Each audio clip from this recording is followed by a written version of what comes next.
Welcome to Shaping eCommerce with IronPlane.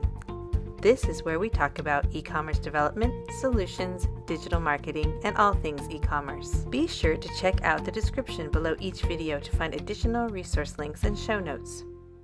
We upload new videos each day. Please like and subscribe to our channel.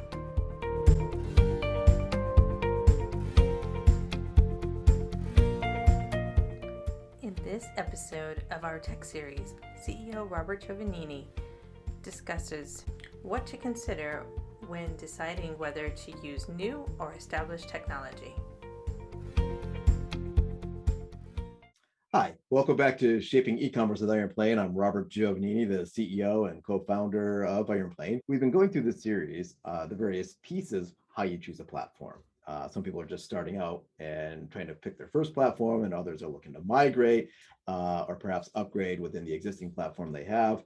And these questions are never easy because it's usually expensive, it's very time consuming, and once you're in, it's not easy to move.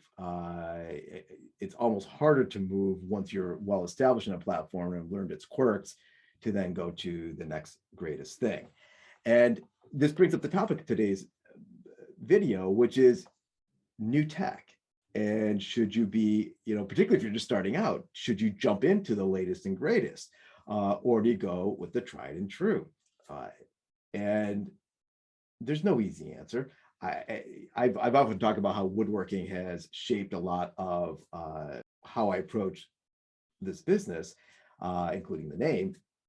But one of the things in woodworking that's really cool is that there's always a new tool, and as a woodworker, I'm always trying to justify the purchase of that new tool. But I got to tell you, at the end of the day, yes, some are fantastic and have made the grade, and I find I use them fairly regularly, but very often there isn't a better mousetrap.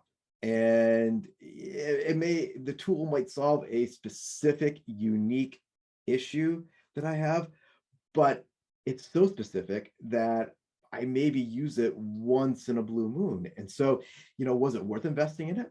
Maybe I like the tool, but did I really get the value from that tool is the question. And as a hobby, that's fine, right? We allow ourselves some flexibility there. But when you're choosing a platform for your business, you want to be careful. And, we look at, I think there's over 100 plus e-commerce platforms on the market right now you can choose from.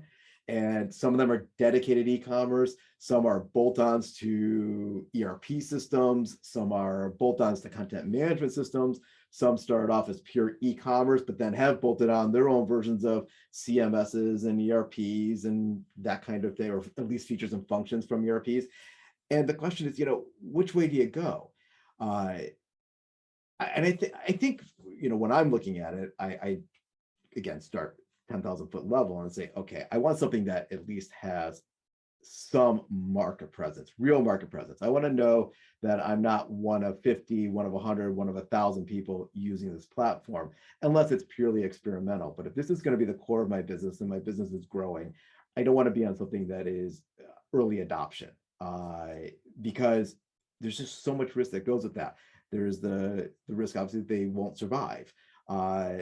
There's the bigger issue of maintenance support.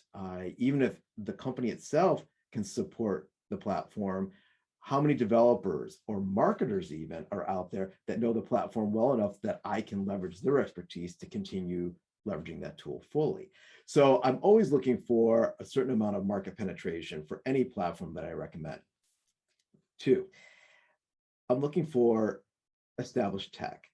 Now, there's a lot of different technologies, and there's a lot of great technologies out there, but whatever technology it's built on, I want to know that there are plenty of developers that can support that technology, whether it's front end or back end. This gets a little bit easier on the front end and custom themes when we're talking about platforms that are headless and you can choose your front end in a lot of respects. But at the end of the day, I still want to make sure that there's nothing really esoteric going on there, because the more unique the technology is, the harder it is to support. It's like having a fine sports car or a foreign sports car. Parts are harder to get, they're more expensive, there's fewer experts. The experts that are there, you got to make sure they're staying up to speed on things so that they can properly tune and support that car. With a platform, similar ideas. We want to make sure there are enough mechanics out there that can support it and support it efficiently. The next thing I'm looking for, and this follows right along, the more market penetration a platform has, likely the more people have built integrations to that platform, either directly with a custom module or built in natively by the platform, or there's a third-party middleware that really has done a nice job connecting the platform to the service. And we see a lot of that happen with ERP systems, for example. So if it's this new platform, you're probably going to find yourself having to build a lot more than just buy. And I think that again, for the 90% of the use cases out there, that's just reinventing the wheel, and there's no reason to do that. So definitely integrations, third parties that support the tool, these are all important factors. And then I think the final major one I'm looking at when I'm looking at platforms is their financing. How established are they? Are they going to be here for the long term? Now, this can be different when we're talking SaaS versus on-premise versus PaaS, platform as a service type solutions, because if I have a on-premise solution and I have the code with me and it's and this is a code base that is well known and has a lot of penetration in the market, it's less of an issue if the parent company goes away. That's not ideal, but I'm likely not going to have an immediate need that I have to solve, versus if I'm on a SaaS tool and if that company goes away, I don't have my code, or I don't likely have my code. And so that becomes a problem, right? And this is where we strongly encourage people to think about their backup plans and what they're going to do in the event of a SaaS tool not able to perform the way you need it to, or it's come down for some reason. So all of those considerations are very, very important. So if you've got a SaaS tool, you want to make sure that it's well established, that it's got financial backing, and that you've got reasonable confidence that it's going to be here for the long term, and you have a backup plan as to what you're going to do should that site no longer exist or can no longer support itself. Anyway, those are the basics in terms of how I look at what technologies I go after. I don't think that e-commerce is such a crazy new tech, and I think you can rely a lot on tried and true and play around with ancillary technologies that augment the platform. So we have some clients, for example, that are playing with things like really amazing product configuration, 3D virtualization. Another group is thinking about doing some augmented reality. That's all fun stuff, but it's not the core platform.